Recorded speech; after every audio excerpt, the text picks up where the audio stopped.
Marcus Chen walked down the broken sidewalk on his way home from school. The concrete was cracked in many places. Weeds grew through the cracks. He had to step carefully to avoid the holes. The 16-year-old boy lived in Riverside Heights with his mother. Their neighborhood was not rich. Many families worked hard but still struggled to pay their bills. Marcus could see the problems everywhere he looked. The streetlights on his block had been broken for 6 months. When it got dark, the streets became dangerous. His mother always worried when he came home late. The city promised to fix them, but nothing happened. Marcus reached his apartment building. It was old and needed paint. Some windows were cracked. The front door did not close properly.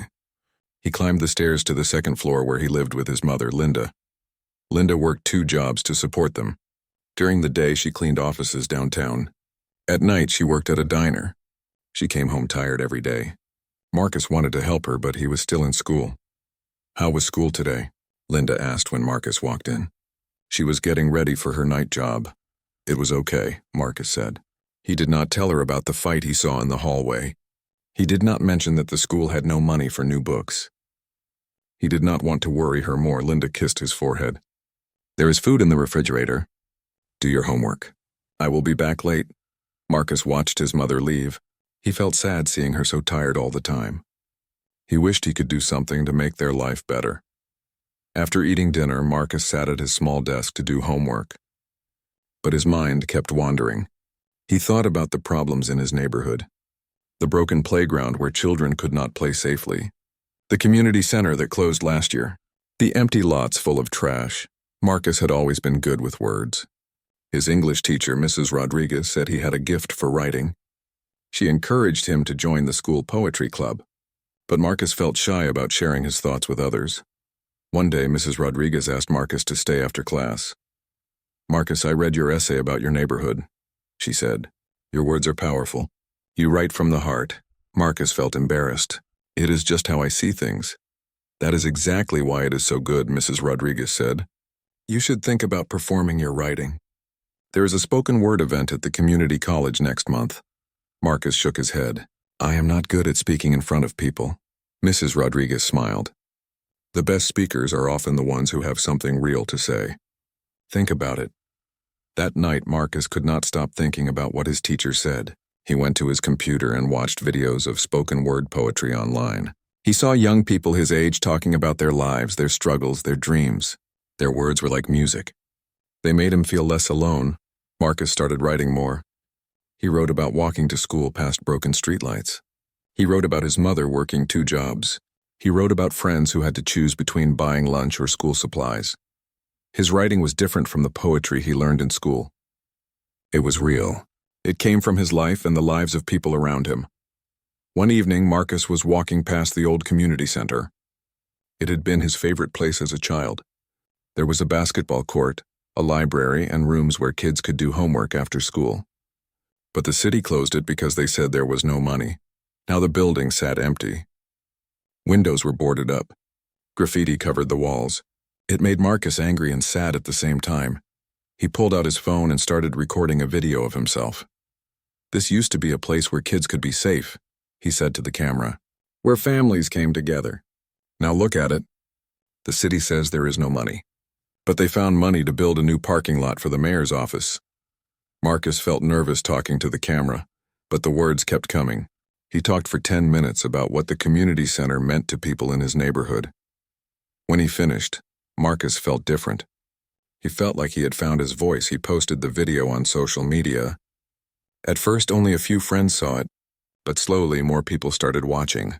Neighbors shared it. People from his school commented. Mrs. Rodriguez saw the video and was excited. "Marcus, this is exactly what I was talking about. You have found your way to speak." Marcus started making more videos. He walked around his neighborhood and showed the problems he saw. He talked about the potholes that never got fixed, the park where the swings were broken, the bus stop with no bench where elderly people had to stand. But Marcus did not just complain. He also talked about the good things. He showed Mr. Garcia, who fixed bicycles for free for kids who could not afford it. He talked about Mrs. Johnson, who started a small garden in an empty lot. He showed how people in his neighborhood helped each other even when times were hard. His videos started getting more attention. People from other parts of the city began watching. They left comments saying they had similar problems in their neighborhoods. Marcus decided to try performing in person. There was a small coffee shop downtown that had an open mic night once a week. Marcus was nervous, but he signed up. On the night of his first performance, his hands shook as he held the microphone. There were about 30 people in the coffee shop. Most were older than him. Marcus took a deep breath and began to speak.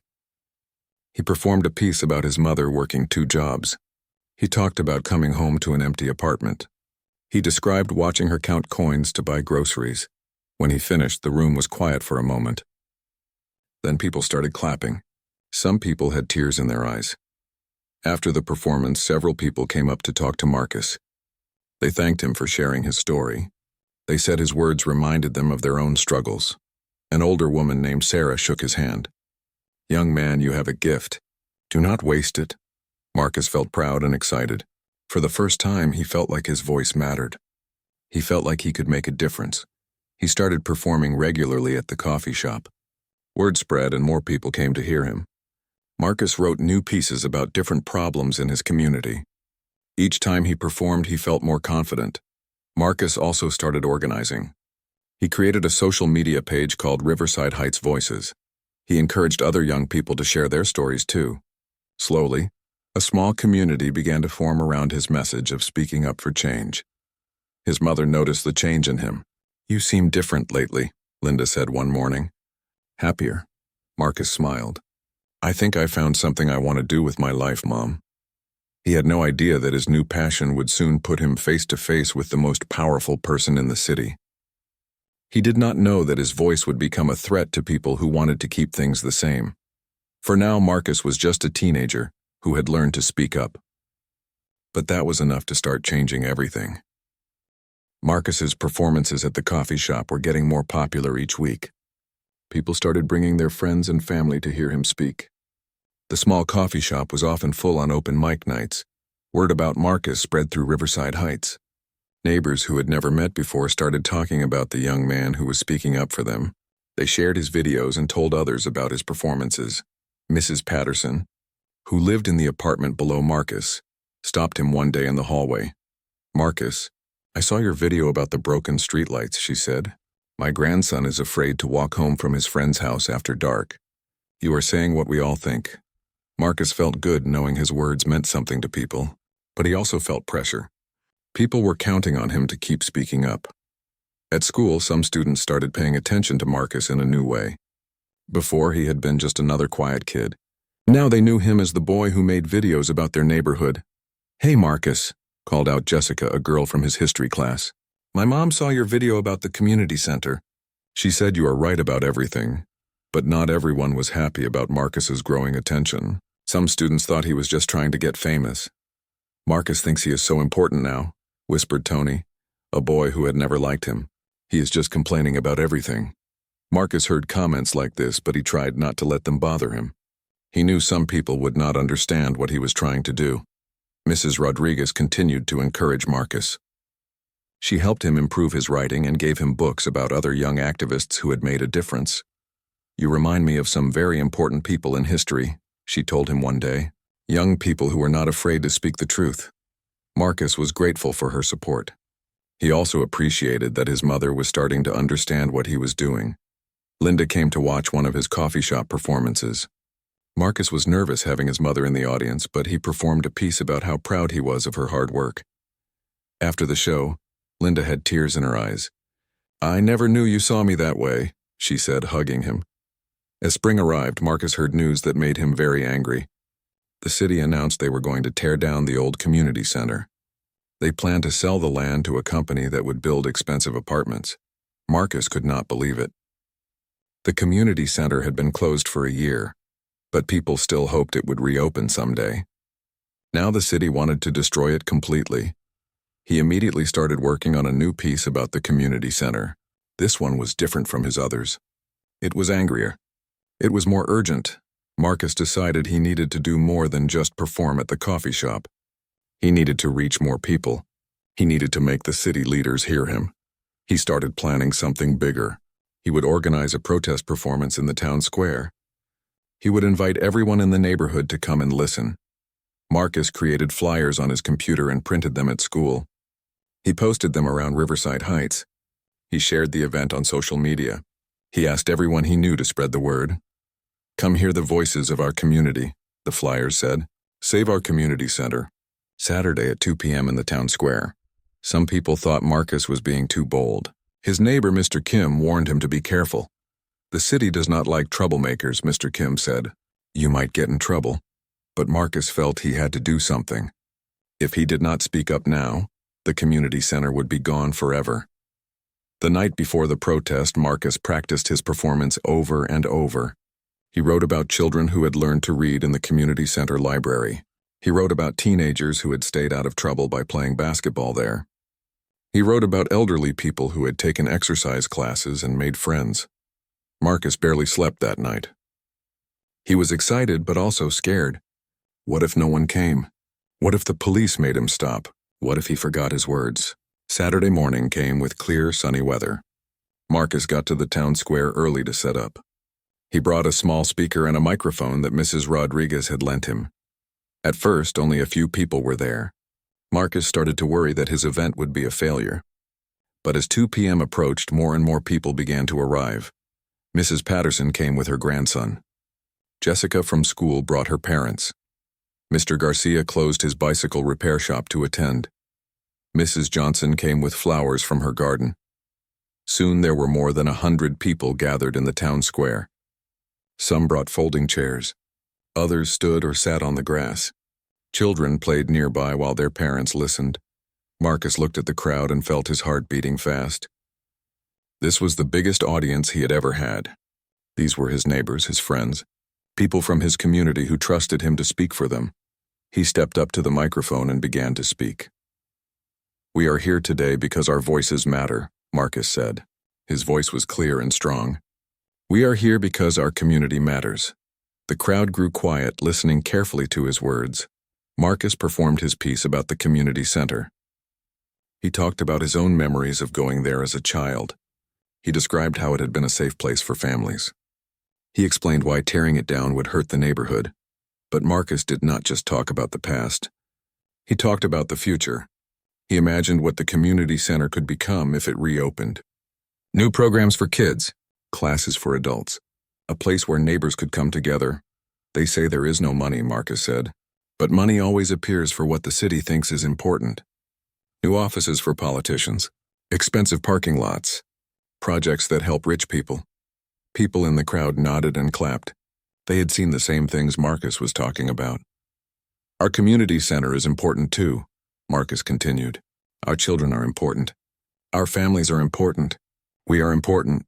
The crowd cheered loudly. Marcus felt energy and support flowing from the people around him. After his main performance, Marcus invited others to speak. Mrs. Johnson talked about how the community center had helped her when she was a single mother.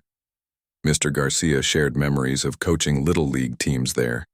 Several teenagers talked about needing a safe place to go after school. The event lasted for 2 hours. People shared stories, listened to each other, and felt connected as a community. Many said it was the first time they had felt hope in a long time. Local news reporters heard about the event and came to film it. They interviewed Marcus and several people in the crowd. That night, the protest appeared on the evening news. A 16-year-old boy organized a community rally today to save the old community center in Riverside Heights, the news reporter said. Hundreds of residents came out to support keeping the building in the community. Marcus watched the news coverage with his mother. He could hardly believe he was seeing himself on television. "I am so proud of you," Linda said. "You are making a real difference." But Marcus knew that one protest was not enough. The city had not changed its mind about tearing down the community center. If anything, he was just getting started. The day after the protest, Marcus received messages from people all over the city. Some supported what he was doing. Others criticized him. A few people even sent mean messages telling him to stop causing trouble. Mrs. Rodriguez showed Marcus an article in the local newspaper. The headline read, "Teen Activist Challenges City Plans." "You are becoming well known," she said. "That can be good, but it can also be dangerous. Powerful people do not like being challenged." Marcus understood what she meant. He had started something that was bigger than just saving the community center. He was questioning why some neighborhoods got attention and resources while others were ignored. He was asking uncomfortable questions about fairness and justice, and some people in power were starting to notice. Marcus decided he would not back down. His community was counting on him. He would keep speaking up no matter what happened. He had no idea that his next challenge would come from the most powerful person in the city. The mayor had been watching Marcus's growing influence, and he was not happy about it. The battle for the community center was about to become much bigger than Marcus ever imagined. Mayor Richard Hawthorne sat in his large office on the 5th floor of City Hall. The office had expensive furniture, thick carpets, and windows that looked out over the whole city. On his desk were 3 computer monitors, a gold pen set, and photos of him shaking hands with important people. Hawthorne was 52 years old and had been mayor for 8 years. He was a big man with gray hair and expensive suits. He always smiled in public, but his smile never reached his eyes. The mayor was not happy. He was reading news articles about Marcus Chen and watching videos of the boys' protest in the town square. His assistant had printed out social media posts where people praised the teenager. "This kid is becoming a problem," Hawthorne muttered to himself. Hawthorne had worked hard to build his reputation as a successful mayor. He wanted people to think he was making the city better. But Marcus was talking about problems that made the mayor look bad. The truth was that Mayor Hawthorne did not really care about neighborhoods like Riverside Heights. Poor areas did not vote in large numbers. They did not donate money to his campaigns.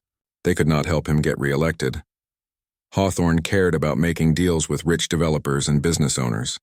These people gave him campaign money. They invited him to expensive dinners. They promised to support him in elections. The mayor had a secret that he kept hidden from voters. He owned shares in several development companies around the city. When the city approved new building projects, Hawthorne made money from them. This was illegal, but Hawthorne was careful to hide his involvement. He used his brother's name on legal documents. He had lawyers who helped him cover up the connections. The plan to tear down the community center was part of a bigger deal. Phoenix Development, a company that Hawthorne secretly owned part of, wanted to build luxury apartments on that land. The apartments would be expensive and bring in wealthy residents. Hawthorne would make hundreds of thousands of dollars if the project went through. The community center was in the way of his profit. Marcus's protest was threatening this plan. The teenager was bringing attention to the community center issue. People were starting to ask questions about why the city was selling the land so cheaply to developers. Hawthorne picked up his phone and called James Mitchell, the head of Phoenix Development. "Jim, we have a problem," the mayor said. "Some kid is organizing protests about the community center project." "I saw the news coverage," Mitchell replied. "Can you handle it?" "I am working on it," Hawthorne said. "But this boy is getting a lot of attention. We might need to slow things down until he goes away." "Richard, I have investors waiting for this project," Mitchell said angrily. "Find a way to deal with this kid. That is what we pay you for." Hawthorne felt pressure from both sides. The developers wanted their project to move forward. But Marcus was making it harder to ignore the community's objections. The mayor decided he needed to learn more about Marcus. He asked his staff to find out everything they could about the teenager and his family. Within a few days, Hawthorne had a thick file on Marcus Chen. He learned that Marcus lived with his single mother who worked 2 jobs. He saw that Marcus was a good student with no criminal record. The boy seemed to be exactly what he appeared to be, a young activist who cared about his community. But Hawthorne also found something he could use against Marcus. The teenager did not have permits for his performances in public spaces. Technically, Marcus was breaking city laws about public gatherings and use of sound equipment. Hawthorne called Police Chief Robert Stevens into his office. Stevens was a longtime ally who had helped the mayor cover up problems in the past. "Chief, I need your help with something," Hawthorne said. "This kid Marcus Chen is causing trouble with illegal protests. I want you to make sure he follows the law." Stevens nodded. "What do you want me to do?" "Start requiring permits for his events. Make the rules strict. If he does not follow them perfectly, shut him down." "That seems like a lot of work for one teenager," Stevens said. Hawthorne's face got serious. "Chief, this boy is attacking me personally. He is making me look bad right before the election. I need him stopped." Stevens understood. His job depended on keeping the mayor happy. "I will take care of it." The next week, Marcus tried to organize another performance in the town square. This time, police officers showed up and told him he needed a permit. Marcus was confused. "I never needed a permit before." "New rules," the police officer said. "You need to apply at City Hall and wait for approval." Marcus went to City Hall the next day to apply for a permit. The woman at the desk gave him a thick stack of papers to fill out. "You need to provide insurance, security plans, and pay a $500 fee," she said. Marcus could not believe it. $500? I am just one person with a microphone. "Those are the rules," the woman said with no emotion. Marcus left City Hall feeling frustrated and angry. He did not have $500. His family could barely pay rent. The city was making it impossible for him to speak. But Marcus did not give up. He started performing in places where he thought he did not need permits. He spoke outside the library, in parking lots, and on street corners. Each time, police officers would show up and make him stop. They said he was violating noise ordinances or blocking traffic. The reasons kept changing, but the result was always the same. Marcus was silenced. Mayor Hawthorne watched these events with satisfaction. His plan was working. Marcus was being stopped without making the mayor look like the bad guy. The police were just enforcing the law, but Hawthorne underestimated how determined Marcus was. The teenager started looking for new ways to get his message out. He made more videos. He spoke at private events. He found supporters who were willing to help him. Mrs. Rodriguez helped Marcus understand what was happening. "This is not about permits," she told him. "This is about stopping you from speaking up." "But why?" Marcus asked. "I am not hurting anyone." "You are threatening people who have power," Mrs. Rodriguez explained. "They make money by keeping things the way they are. You want to change things. That scares them." Marcus began to realize he was up against more than just city bureaucracy. He was fighting against a system that wanted to keep him quiet. He started researching Mayor Hawthorne. Marcus looked up public records and news articles. He tried to understand how city government worked and where money came from for projects. What Marcus found surprised him. The mayor had connections to many development companies. Projects that helped rich people always got approved quickly, but projects that would help poor neighborhoods were always delayed or canceled due to budget problems. Marcus also noticed that the mayor lived in a mansion in the wealthy part of town. His salary was public record, but his house and lifestyle seemed much more expensive than his income could support. Something did not add up, but Marcus did not have enough information to prove anything wrong. Meanwhile, Mayor Hawthorne was getting more frustrated. His efforts to stop Marcus were not working completely. The teenager was still getting attention and still talking about the community center. The mayor decided he needed to take more direct action. If Marcus would not be silenced quietly, then Hawthorne would have to confront him publicly. An opportunity came when the city scheduled a public hearing about the community center demolition. Citizens were invited to speak for 3 minutes each about the project. Hawthorne knew Marcus would try to speak at the hearing. The mayor decided this would be the perfect time to put the teenager in his place. He would show everyone that Marcus was just a kid who did not understand how the real world worked. The mayor spent time preparing for the confrontation. He practiced responses that would make Marcus look foolish and inexperienced. He planned to use his authority and years of political experience to embarrass the boy in front of cameras and voters. Hawthorne believed that once he publicly humiliated Marcus, the teenager would give up his activism. The community would see that their young hero was no match for an experienced politician. The mayor had no idea that his plan would backfire completely. He did not understand that attacking a teenager would make him look like a bully. He did not realize that Marcus had more support than he knew about. Most importantly, Hawthorne did not understand that Marcus was not just a teenager with opinions. Marcus was a young man with real talent, genuine passion, and the courage to fight back when attacked. The stage was set for a confrontation that would change everything for both Marcus and the mayor. Neither of them knew it yet, but their battle would soon become much bigger than just one community center in one neighborhood. The whole city was about to learn what happens when corruption tries to silence truth. The city council meeting was scheduled for Tuesday evening at 7 o'clock. Marcus had been preparing for weeks to speak at the public hearing about the community center demolition. The meeting was held in the large auditorium at City Hall. The room had rows of seats facing a raised platform where the mayor and city council members sat behind a long wooden table. TV cameras were set up to record the meeting for the local government channel. Marcus arrived early with his mother, Mrs. Rodriguez, and about 50 people from Riverside Heights. They wanted to show support for keeping the community center. The auditorium slowly filled with more people. Marcus noticed that many faces he did not recognize were also there. These people wore expensive clothes and seemed to know each other. Marcus guessed they were supporters of the demolition project. Mayor Hawthorne entered the room wearing a dark blue suit and red tie. He looked confident and relaxed as he took his seat in the center of the council table. He nodded and smiled at people in the audience who waved at him. The meeting began with boring business items.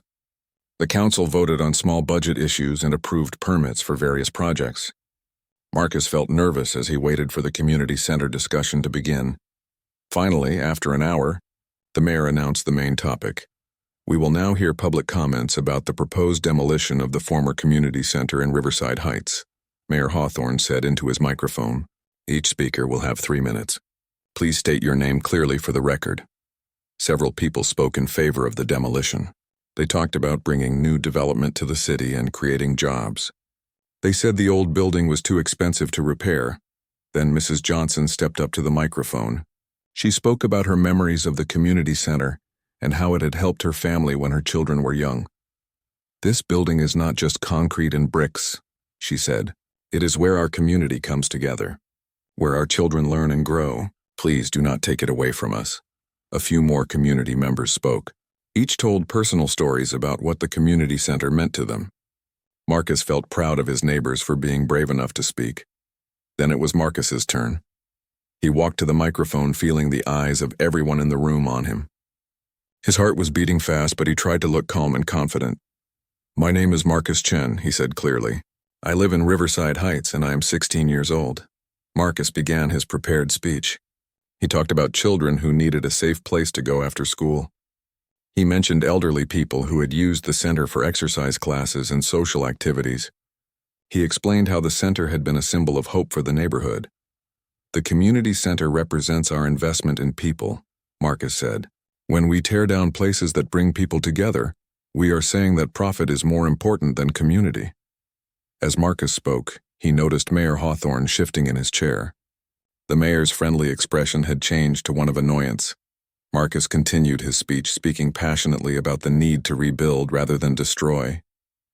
He talked about the city's responsibility to serve all neighborhoods, not just wealthy ones. When Marcus finished, many people in the audience clapped loudly. His neighbors smiled and nodded at him with approval, but Mayor Hawthorne was not smiling. The mayor leaned forward in his chair and spoke into his microphone.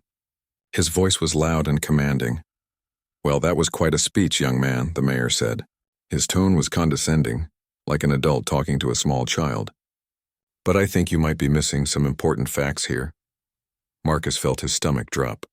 He had expected questions, but something about the mayor's tone felt hostile. "Mr. Chen, is it?" the mayor continued. "How old did you say you were?" 16, sir," Marcus replied. 16, the mayor repeated, looking around the room. "Well, that explains a lot." Some people in the audience laughed. Marcus felt his face getting hot with embarrassment. Mayor Hawthorne continued his attack. "Son, when I was 16, I thought I knew everything too. I thought adults were stupid and that I had all the answers." More laughter came from the audience, but Marcus noticed that his supporters looked uncomfortable. "The problem with young people today," the mayor said, his voice getting louder, "is that they think they understand complex issues without having any real experience in the world." Marcus wanted to respond, but the mayor kept talking. "This community center project involves millions of dollars in city budget, complex legal issues, and long-term planning for the entire city's future. These are not things that a high school student can understand." The mayor looked directly at Marcus with cold eyes. "Mr. Chen, have you ever run a business? Have you ever been responsible for a city budget? Have you ever had to make decisions that affect thousands of people?" "No, sir, but," Marcus started to say. "No, you have not," the mayor cut him off. "You are just another troublemaking kid who does not understand how the real world works." The room was quiet except for a few murmurs from the audience. Marcus felt like everyone was staring at him. His face felt hot with shame and anger. But Mayor Hawthorne was not finished. Instead of playing activist and causing problems for adults who are trying to do their jobs, maybe you should focus on your homework, the mayor said. Maybe you should let the grown-ups handle grown-up decisions. The mayor sat back in his chair with a satisfied expression. He had said what he wanted to say. He thought he had put Marcus in his place. Marcus stood at the microphone feeling humiliated and angry.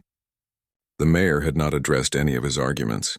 Instead, Hawthorne had attacked him personally for being young. Some people in the audience were nodding in agreement with the mayor. Others looked uncomfortable with how harshly the mayor had treated the teenager. Marcus's mother looked upset. Mrs. Rodriguez had an angry expression on her face. Marcus found his voice and spoke into the microphone one more time. "Mr. Mayor, my age does not make my concerns less valid," he said, his voice shaking slightly. "The people in my neighborhood are real. Their problems are real. You cannot dismiss us just because I am young."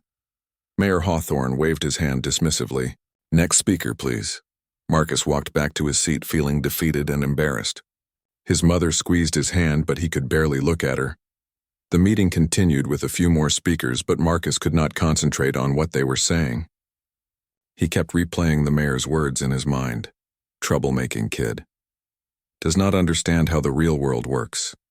Focus on your homework. Marcus had expected to be challenged on his ideas, but he had not expected to be personally attacked and humiliated in front of so many people. When the meeting ended, the city council voted to approve the demolition project. Marcus was not surprised, but it still hurt to see his community's voice ignored. As people left the auditorium, several neighbors came up to Marcus to show support. "That mayor was way out of line," said Mr. Garcia. "You spoke the truth, and he attacked you for it." "I am proud of you for standing up to him," said Mrs. Patterson. "He is the one who should be embarrassed." But Marcus did not feel proud. He felt angry, hurt, and powerless. The mayor had made him look like a foolish child in front of everyone. On the drive home, Marcus's mother tried to comfort him. "You did nothing wrong," Linda said. "The mayor showed his true character tonight, and it was not pretty." Mrs. Rodriguez called Marcus that evening. "Marcus, what happened tonight was not about you," she said. "It was about a powerful man who feels threatened by your voice." But Marcus was not ready to hear encouragement. He felt like giving up. Maybe the mayor was right. Maybe he was just a kid who did not understand anything.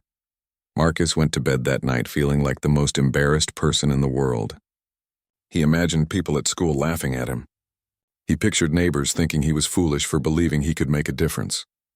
What Marcus did not know was that many people who watched the meeting felt differently than he expected. They saw a young man speaking passionately about his community being attacked by a grown man who should have known better. The mayor's harsh treatment of Marcus had bothered more people than it had impressed. Many viewers thought Hawthorne looked like a bully picking on a teenager. Several people had recorded parts of the meeting on their phones. Videos of the confrontation were already being shared on social media. Marcus had no idea that his worst moment was about to become the beginning of something much bigger. Sometimes the most powerful response to humiliation is to channel that pain into action. Marcus was about to learn that lesson in a way that would change his life forever. The mayor thought he had won the battle by embarrassing Marcus, but he had actually given the teenager the fuel he needed for a much bigger fight. Marcus could not sleep that night. Every time he closed his eyes, he heard the mayor's voice calling him a troublemaking kid. He kept thinking about the laughter from the audience and the way Mayor Hawthorne had dismissed him like he was nothing. At 3 a.m, Marcus got out of bed and sat at his computer. He felt angry, hurt, and determined all at the same time. The mayor had tried to silence him by making him feel small and stupid. But instead of giving up, Marcus felt a fire burning inside him. He opened a new document and started typing. Words poured out of him like water through a broken dam. He wrote about being dismissed because of his age. He wrote about powerful people who ignored the voices of ordinary citizens. He wrote about corruption and injustice and the courage it takes to speak truth to power. Marcus wrote for 2 hours without stopping. When he finished, he had created something different from anything he had written before. It was angrier and more powerful. It was personal but also universal. It was his pain transformed into art. The next morning, Marcus was exhausted but focused. He had made a decision. He would not let Mayor Hawthorne have the last word. At school, Marcus could tell that some students had heard about what happened at the city council meeting. A few kids snickered when they saw him in the hallway. Others looked at him with sympathy. "Hey, Marcus," said David, a boy from his English class. "I heard the mayor really went after you last night." Marcus nodded but did not want to talk about it. During lunch, Marcus sat alone thinking about his plan. He was going to perform his new piece in front of City Hall. He did not care about permits or police. He had something to say and he was going to say it. After school, Marcus went home and prepared. He practiced his performance several times in his room. He chose clothes that looked serious and mature. He wanted people to take him seriously as a speaker, not dismiss him as just a kid. Marcus decided to film the performance. If the police stopped him, at least he would have a record of what he said. He set up his phone on a small tripod he borrowed from the school's media center. At 5 o'clock, Marcus took the bus downtown to City Hall. The building looked imposing in the late afternoon light. Government workers were leaving for the day, walking past the steps where Marcus planned to perform. Marcus found a spot on the City Hall steps where he would be visible but not blocking traffic. He set up his phone to record and connected it to a small portable speaker. A few people walking by stopped to see what was happening. Marcus took a deep breath and began. "My name is Marcus Chen," he said, his voice clear and strong. "Last night I was humiliated in front of my entire community by Mayor Richard Hawthorne." More people stopped to listen. Marcus could see office workers, students, and shoppers gathering around him. "The mayor called me a troublemaking kid. He said I should focus on my homework instead of caring about my community. He dismissed me because I am 16 years old." Marcus's voice grew stronger as he continued. He was no longer nervous. He was channeling all his anger and hurt into his performance. "But I want to tell you what I learned last night. I learned that when you speak truth to power, power will try to make you feel small. When you challenge corruption, corruption will try to silence you. When you demand justice, injustice will try to humiliate you." The crowd around Marcus was growing. People were taking out their phones to record him. Marcus began to move as he spoke, using his whole body to express his emotions. His performance was part speech, part poetry, and part theater. They want us to be quiet. They want us to accept broken streetlights and closed community centers and politicians who care more about profit than people. They want us to believe that we do not matter because we are young or poor or powerless. Marcus's voice rose with passion. "But I refuse to be quiet.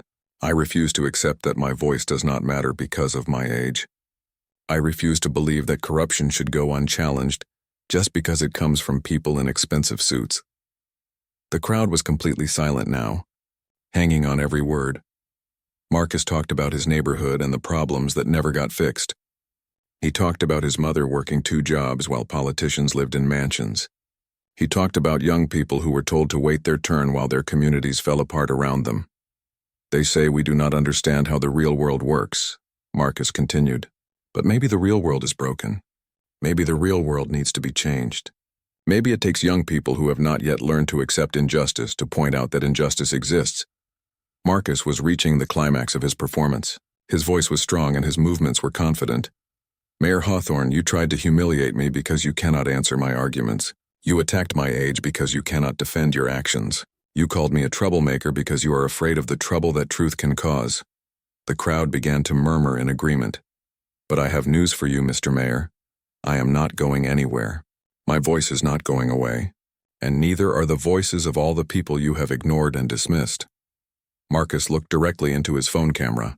"To every young person who has been told you are too young to matter, to every poor person who has been told you do not count, to every ordinary citizen who has been ignored by people in power, your voice matters. Your truth matters. Your fight for justice matters." Marcus's voice dropped to almost a whisper, making everyone lean in to listen. "They tried to break me last night, but all they did was show me how powerful my voice really is. If they were not afraid of what I have to say, they would not work so hard to silence me." Marcus raised his voice for his final words. "So I will keep speaking. I will keep fighting. And I will never ever let them make me feel small again." The crowd erupted in applause. People were cheering and whistling. Some had tears in their eyes. Marcus stood on the City Hall steps feeling completely different from how he had felt the night before. Instead of feeling humiliated, he felt powerful. Instead of feeling defeated, he felt victorious. People in the crowd came up to shake his hand and thank him for his words. Many said they had been inspired by his courage. "Young man, that was incredible," said an older woman. "You said what a lot of us are thinking." "I recorded the whole thing," said a college student. "This needs to be seen by everyone." Marcus packed up his equipment and headed home, not knowing that his life was about to change completely. The college student who had recorded the performance was named Jake Martinez. He was studying journalism and had a good sense for news stories. He knew that Marcus's performance was special. Jake went home and edited the video of Marcus's performance. He added captions and uploaded it to TikTok, Instagram, and YouTube. For the caption, he wrote, "Teen activist delivers epic response to corrupt mayor. This kid is going places." At first, only Jake's friends saw the video, but within a few hours, people started sharing it. The video was moving and powerful. Marcus's raw emotion and articulate message resonated with viewers. By the next morning, the video had thousands of views. People were commenting about how impressed they were with Marcus's intelligence and courage. They were also criticizing Mayor Hawthorne for attacking a teenager. Marcus had no idea any of this was happening. He went to school the next day feeling proud of his performance but not expecting anything to come from it. But during lunch, his friend Jessica ran up to him with her phone in her hand. "Marcus, you are famous," she said excitedly. "There is a video of you speaking that has like 50,000 views." Marcus could not believe it. He looked at Jessica's phone and saw his own face speaking on the City Hall steps. The view count was climbing even as he watched. Mrs. Rodriguez found Marcus after school and showed him her phone too. "Marcus, this video is spreading everywhere," she said. "People are sharing it and talking about it all over social media." That evening, Marcus sat with his mother watching the numbers climb higher and higher. The video was being shared on Facebook, Twitter, and every other platform. Local news stations started calling Marcus's phone asking for interviews. Newspapers wanted to write articles about him. "I cannot believe this is happening," Marcus said to his mother. Linda smiled at her son. "I can believe it. You spoke from your heart and people could feel that. Real truth always finds a way to spread." Marcus looked at the comments on the video. Most were positive and supportive. People were calling him brave, intelligent, and inspiring. They were sharing their own stories of being dismissed by people in power. But Marcus also noticed that the video was bringing attention to Mayor Hawthorne's behavior. People were criticizing the mayor for attacking a teenager. Instead of addressing his concerns, "This mayor should be ashamed of himself," one comment read. "Imagine being a grown man who bullies a 16-year-old for caring about his community," said another. Marcus realized that his response to humiliation had become something much bigger than he had intended. He had not just defended himself, he had started a conversation about power, justice, and the right of young people to speak up. The viral video was just the beginning. Marcus had no idea that his words would soon reach millions of people and change the course of his entire life. Marcus woke up to his phone buzzing constantly. It was 6 in the morning, and he had dozens of missed calls, text messages, and notifications from social media apps. He picked up his phone and could not believe what he saw. The video of his performance had over 2 million views. 2 million people had watched him speak on the City Hall steps. Marcus ran to his mother's room and woke her up. "Mom, you have to see this," he said, showing her his phone. Linda looked at the numbers and sat up in bed. "Marcus, this is incredible. 2 million people." They sat together, scrolling through the comments. People from all over the country were sharing the video and talking about Marcus's message. The comments came from teenagers who felt ignored by adults, parents who were proud to see a young person speak up, and older people who remembered fighting for change when they were young. "This boy gives me hope for the future," wrote one person. "Finally, a young person who understands what real activism looks like," said another. But not all the comments were positive. Some people criticized Marcus for being disrespectful to the mayor. Others said he was too young to understand politics. "These negative comments do not matter," Linda told her son. "Look at all the people you have inspired." Marcus's phone rang. It was Mrs. Rodriguez calling. "Marcus, turn on Channel 7 News right now," she said excitedly. Marcus and his mother turned on the TV. The morning news was showing clips from Marcus's video. "A 16-year-old boy from our city has become an internet sensation overnight," the news anchor said. Marcus Chen's powerful response to being criticized by Mayor Hawthorne has been viewed millions of times and shared by celebrities and politicians across the country. The news showed parts of Marcus's performance and then cut to the mayor's comments from the city council meeting. Seeing them back-to-back made the mayor look even worse. His attack on Marcus seemed cruel and unnecessary. Marcus's phone kept ringing. Reporters from newspapers, radio stations, and TV shows wanted to interview him. His social media accounts were gaining thousands of new followers every hour. "I do not know what to do with all this attention," Marcus told his mother. "Just be yourself," Linda said. That is what made the video so powerful in the first place. At school, Marcus felt like a celebrity. Students who had never spoken to him before came up to congratulate him. Teachers stopped him in the hallway to say they were proud of him.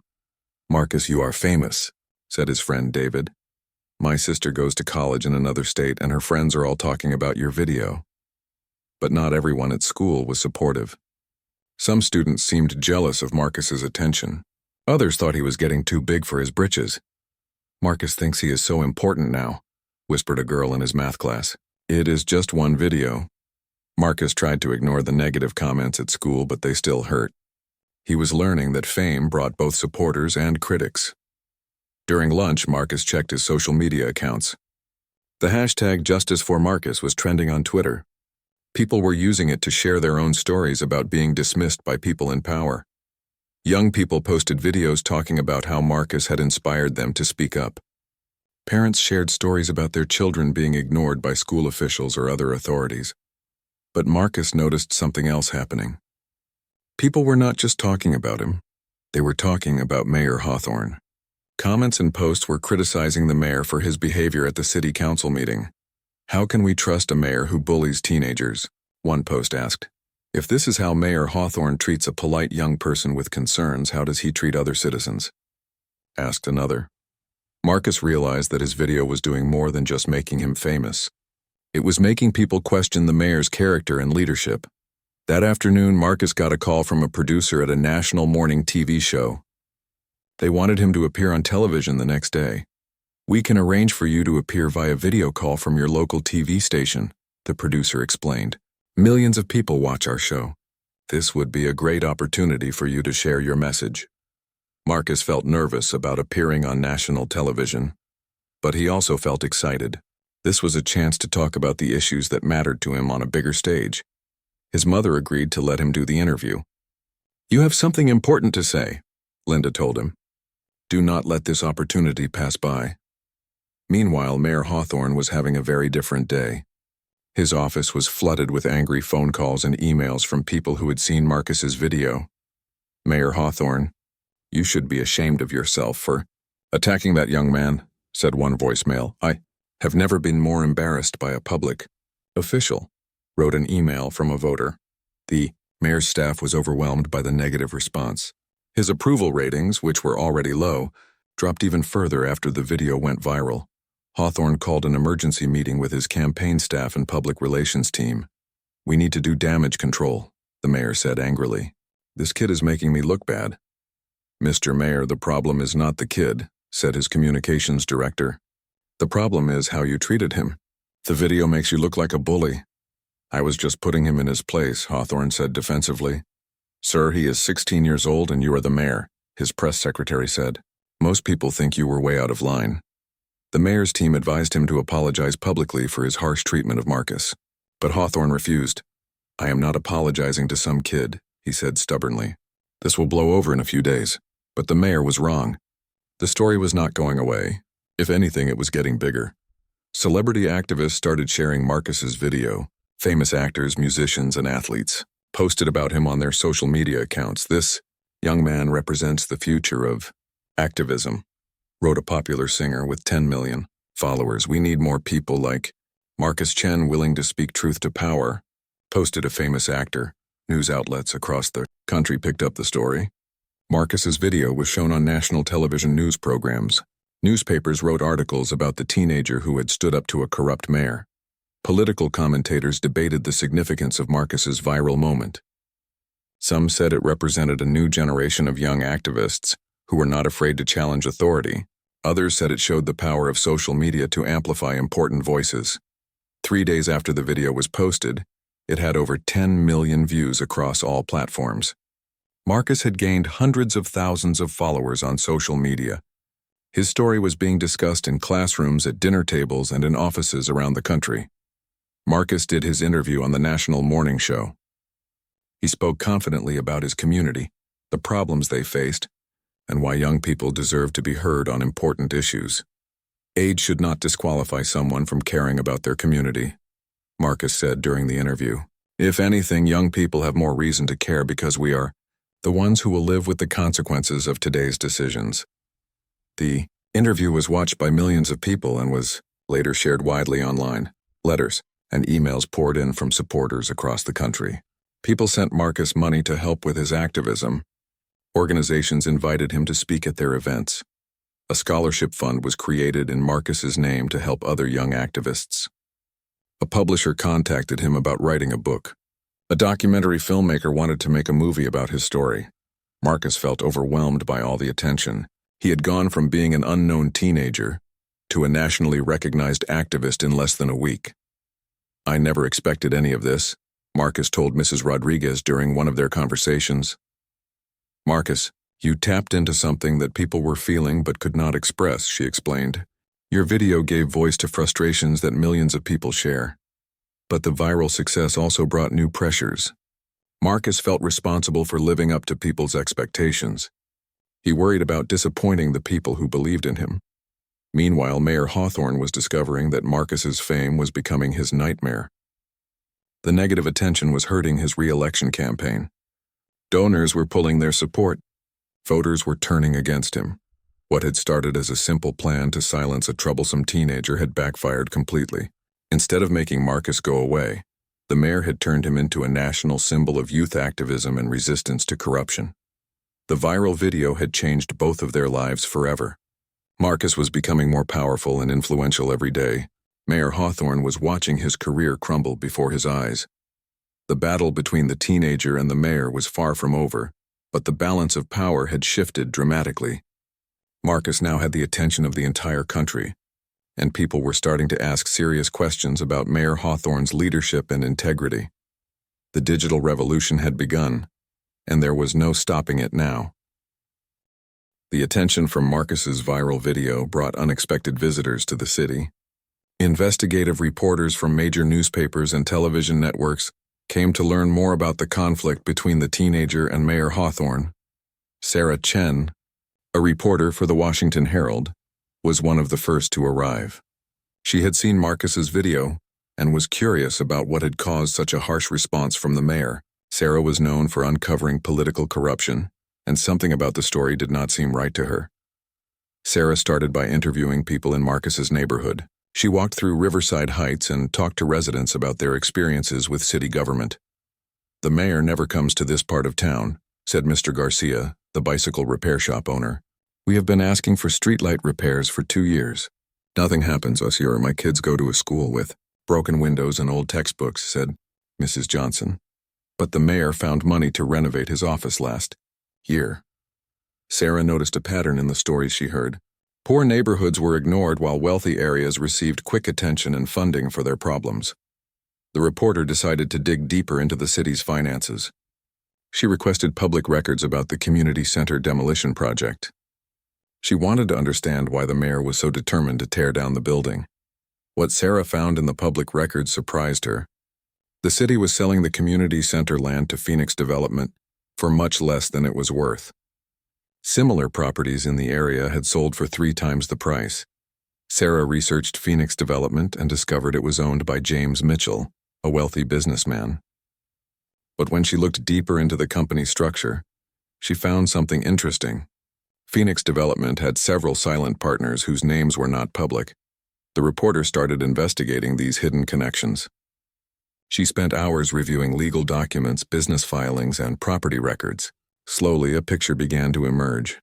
Sarah discovered that Mayor Hawthorne's brother, David Hawthorne, owned shares in Phoenix Development. This was suspicious, but it was not illegal by itself.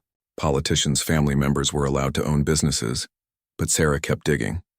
She found that David Hawthorne had purchased his shares in Phoenix Development for much less than they were worth. Someone had given him a very good deal. The reporter also noticed that several other city projects had been approved for companies connected to Phoenix development. The mayor seemed to be giving favorable treatment to businesses that included his brother as a partner. Sarah interviewed former city employees who had worked with Mayor Hawthorne. Many were afraid to speak publicly, but they told her stories about pressure to approve certain projects quickly while others were delayed or rejected. The mayor had a list of companies that always got fast approval, said one former planning department worker who asked not to be named. If you were not on that list, your project would sit on someone's desk for months. Another former employee told Sarah about meetings where the mayor would privately discuss projects with developers before they were officially submitted. He would tell them exactly what to put in their proposals to get approved, the employee said. It was like he was coaching them on how to win. While Sarah was investigating the mayor's business connections, other reporters were looking into different aspects of the story. A team from the State Tribune newspaper was examining the city's budget and how money was spent on various projects. They found that neighborhoods like Riverside Heights consistently received less funding for infrastructure repairs, while wealthy areas got quick attention for their problems. The pattern was so clear it seemed intentional. The Tribune reporters also discovered that several city contracts had been awarded to companies without proper bidding processes. The law required the city to accept bids from multiple companies and choose the best offer. But many contracts had been given to specific companies without competition. Television reporter Michael Torres from Channel 12 Investigates was looking into Mayor Hawthorne's personal finances. He found that the mayor owned a house worth much more than his city salary could afford. The mayor also drove expensive cars and took frequent vacations to expensive places. Torres requested the mayor's financial disclosure forms, which all public officials had to file each year. These forms were supposed to list all sources of income and potential conflicts of interest. What Torres found was concerning. The mayor's forms were incomplete and vague. They did not clearly explain where his wealth came from or what business interests he might have. The reporter tried to interview Mayor Hawthorne about these questions, but the mayor refused to speak with him. The mayor's office told us he was too busy to answer questions about his finances, Torres reported on the evening news. But citizens have a right to know how their elected officials make their money. As more reporters investigated, more problems were discovered. A journalist from National Public Radio found that the mayor had used city employees to do work on his personal property. City workers had repaired his driveway and landscaped his yard during work hours while being paid with taxpayer money. The Federal Bureau of Investigation took notice of all the media reports about Mayor Hawthorne. FBI agents who specialized in political corruption began quietly reviewing the evidence that reporters had uncovered. Special Agent Lisa Martinez was assigned to lead the federal investigation. She had 20 years of experience investigating corrupt politicians. She knew that where there was this much smoke, there was usually fire. Agent Martinez started by reviewing all the public records that reporters had already examined. But the FBI had tools that journalists did not have. They could get search warrants, examine private financial records, and interview people under oath. The FBI discovered that Mayor Hawthorne had secret bank accounts that he had not reported on his disclosure forms. Money flowed into these accounts from companies that did business with the city. Agents also found emails between the mayor and developers that showed clear evidence of corruption. In one email, the mayor promised to fast-track a building permit in exchange for a consulting fee of $50,000. The FBI investigation moved quickly once they found hard evidence of crimes. Agents interviewed city employees, developers, and business owners who had dealt with the mayor. Many were willing to cooperate with the investigation in exchange for immunity from prosecution. James Mitchell, the head of Phoenix Development, was arrested first. Faced with evidence of his illegal payments to the mayor, he agreed to help the FBI build their case against Hawthorne. Mitchell revealed that he had been paying the mayor for years to get favorable treatment for his projects. He had records of all the payments and copies of emails showing the corrupt arrangement. Other developers came forward with similar stories. They described a system where Mayor Hawthorne essentially sold city approvals to the highest bidder. While the federal investigation was happening, Marcus continued his activism. But now he had support from people across the country. Donations poured in to help him organize more events and travel to speak at universities and conferences. Marcus used his new platform to talk about corruption in government and the importance of holding politicians accountable. He encouraged other young people to get involved in local politics and ask tough questions of their leaders. "This is not just about one corrupt mayor," Marcus said during a speech at a nearby college. "This is about a system that allows corruption to happen. We have to demand better from all our leaders." The teenager also worked to keep attention focused on the community center issue. Even with all the national attention, the building was still scheduled to be demolished. Marcus organized letter-writing campaigns and petition drives to save the community center. Thousands of people who had seen his viral video signed petitions asking the city council to reverse their decision. Local newspapers that had initially ignored Marcus's concerns were now writing editorials supporting his cause.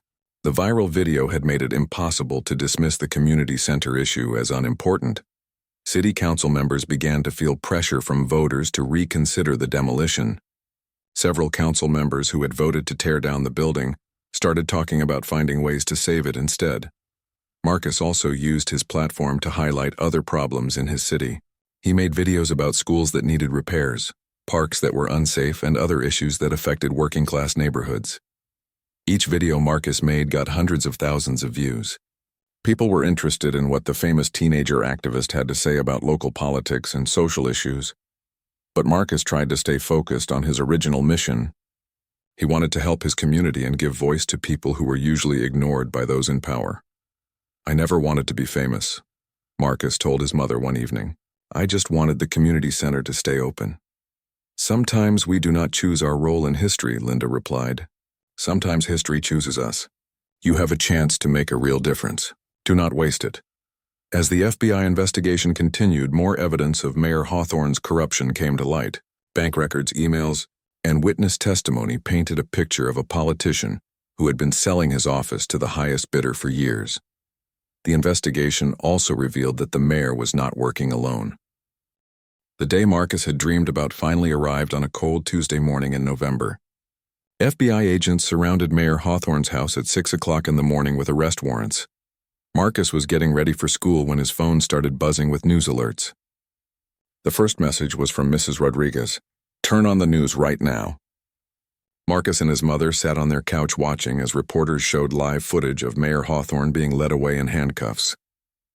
The man who had called Marcus a troublemaking kid was now facing serious federal charges for corruption, bribery, and abuse of office. "I cannot believe this is really happening," Marcus said, staring at the television. Linda hugged her son. "You did this, Marcus. Your courage to speak up started everything that led to this moment." The news anchor explained the charges against Mayor Hawthorne. The FBI had found evidence that he had taken over $2 million in bribes from developers over 5 years. He had sold building permits, zoning approvals, and city contracts to the highest bidders. James Mitchell and 4 other developers were also arrested. Police Chief Stevens was charged with taking bribes to ignore building code violations. 2 city council members faced corruption charges as well. Marcus felt a mix of satisfaction and disbelief. When he had first spoken up about the community center, he never imagined it would lead to the mayor's arrest. He had just wanted to save a building that meant something to his neighborhood. At school, Marcus was treated like a hero. Students and teachers congratulated him on bringing down the corrupt mayor. Local news reporters came to the school to get his reaction to the arrests. "I never set out to expose corruption," Marcus told the reporters. "I just wanted my community's voice to be heard. But I am glad that the truth finally came out." The arrests were just the beginning of the justice process. Over the next few months, Mayor Hawthorne and his co-conspirators faced trials for their crimes. The evidence against them was overwhelming. The FBI had bank records, emails, recorded phone calls, and testimony from witnesses. One by one, the defendants pleaded guilty or were convicted by juries. Mayor Hawthorne was sentenced to 8 years in federal prison. He also had to pay back all the money he had stolen from the city. The judge called his crimes a betrayal of public trust and said his harsh treatment of Marcus had shown his true character. James Mitchell received 6 years in prison. Police Chief Stevens got 4 years. The corrupt city council members received shorter sentences, but were banned from ever holding public office again. Marcus attended some of the court hearings. It felt strange to see these powerful people who had tried to silence him, now facing the consequences of their actions. During his sentencing hearing, Mayor Hawthorne's lawyer asked the judge for mercy. The lawyer mentioned that the mayor's career had been destroyed by a viral video incident. Marcus felt angry hearing his viral video described that way. It made it sound like his response to being humiliated was just a publicity stunt instead of a genuine expression of frustration with corruption. But the judge rejected the lawyer's argument. Mr. Hawthorne's problems were not caused by a viral video, the judge said. They were caused by years of criminal behavior. The young man who made that video performed a public service by bringing attention to this corruption. With the corrupt officials gone, the city began the process of cleaning up the mess they had left behind. A new mayor was elected who promised to restore honest government and transparency. One of the new mayor's first acts was to cancel the demolition of the community center. The building would be renovated instead of torn down, using money recovered from the corruption investigation. Marcus was invited to speak at the groundbreaking ceremony for the community center renovation. Standing where he had first protested months earlier, he reflected on everything that had happened. "This building represents more than just a place for our community to gather," Marcus said to the crowd. "It represents what happens when ordinary people refuse to accept injustice. When we speak up for what is right, we can change things that seem impossible to change." The renovated community center was named the Marcus Chen Community Center in honor of his activism. Marcus felt embarrassed by the honor, but he also felt proud that his efforts had led to something positive for his neighborhood. The success of saving the community center was just the beginning for Marcus. His viral fame had opened doors he never could have imagined. Several universities offered Marcus full scholarships. Publishers wanted him to write a book about his experiences. Documentary filmmakers and television producers asked to tell his story. Marcus decided to accept a scholarship to study political science and communications at a prestigious university. He wanted to learn more about how government worked, so he could be more effective at creating change. But Marcus also wanted to use his platform to help other young activists. He started an organization called Young Voices Rising that helped teenagers learn how to speak up for their communities. The organization provided training in public speaking, organizing protests, and using social media effectively. It also connected young activists with lawyers and journalists who could help them when they faced opposition from powerful people. Every community has problems that adults ignore, Marcus explained to a group of new young activists. But every community also has young people who care about making things better. We just need to help them find their voices. Young Voices Rising quickly grew from a local organization to a national movement. Chapters opened in cities across the country. Young people used Marcus's example to fight for better schools, cleaner environments, and more responsive government in their own communities. Marcus traveled to speaking events at high schools and colleges. He shared his story and encouraged other young people not to wait for adults to solve problems they cared about. Adults will tell you that you are too young to understand complicated issues, Marcus would tell audiences. But being young gives you advantages that adults have lost. You have not yet learned to accept things that are wrong. You still believe that change is possible. The teenager also worked on issues beyond his own community. He spoke out about income inequality, climate change, and educational funding. His voice carried weight because people remembered how he had successfully challenged corruption in his own city. 3 years after his viral video, Marcus was invited to speak at the Democratic National Convention, standing on the stage in front of thousands of delegates and millions of television viewers. He reflected on how far he had come. 4 years ago, I was just a scared teenager who wanted to save a building in my neighborhood, Marcus said to the convention. I learned that when you speak truth to power, power will try to silence you. But I also learned that truth is stronger than power. Justice is stronger than corruption, and the voices of ordinary people are stronger than the money of wealthy interests. The speech was well received and further established Marcus as a rising star in progressive politics. Political commentators speculated that he might run for office himself someday, but Marcus was not ready for that yet. He was still in college, still learning, still growing as an activist and leader. His mother, Linda, was proud of everything her son had accomplished, but she was prouder of the person he had become. Despite all the fame and attention, Marcus had remained humble and focused on helping others. "You could have used your fame just for yourself," Linda told her son during one of their conversations. "Instead, you used it to lift up other people. That makes me prouder than anything else." Marcus's story had become an inspiration to young people around the world. His viral video was shown in schools as an example of effective activism. His name was mentioned alongside famous civil rights leaders and social justice advocates. The Marcus Chen Community Center became a symbol of what communities could accomplish when they worked together. The building housed after-school programs, job training classes, senior citizen activities, and meeting spaces for local organizations. Children who had never had a safe place to go after school now had somewhere to do homework and play with friends. Elderly residents who had been isolated found community in exercise classes and social groups. Families had a place to celebrate birthdays and hold meetings about neighborhood issues. Marcus visited the community center whenever he came home from college. Seeing children playing in the same rooms where he had learned to read as a child filled him with satisfaction. This was why he had fought so hard, not for fame or recognition, but for real change that improved people's lives. Mrs. Rodriguez, now retired from teaching, volunteered at the community center, helping kids with their homework. She often pointed to a framed photo of Marcus's viral video performance hanging on the wall. "That young man started right here in our neighborhood," she would tell the children. "He shows that you do not have to be rich or powerful to make a difference. You just have to care enough to speak up." The corruption investigation had lasting effects beyond just putting criminals in jail. The city government implemented new transparency rules that made it harder for officials to hide conflicts of interest. All city contracts now had to go through open bidding processes. Public records became more accessible to citizens and journalists.